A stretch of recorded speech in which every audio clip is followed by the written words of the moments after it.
You ask Tiger to solve. This deals with linear equations with one unknown. The final result is n equals -1. Let's solve it step by step. Simplify the expression. Break up the fraction. Simplify the fraction. Find the greatest common factor of the numerator and denominator.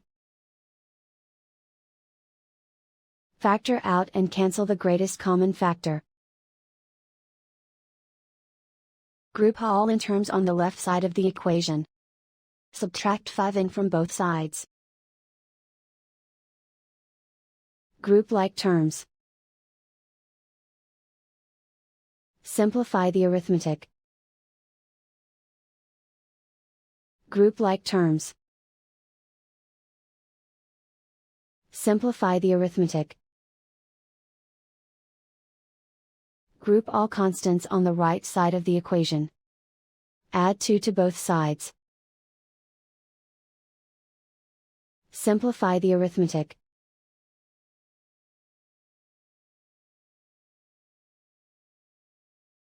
Isolate the n.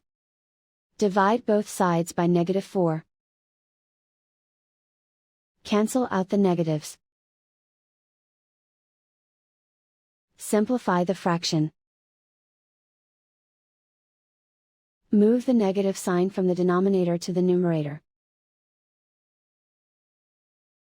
Simplify the fraction. And so the final result is n equals -1.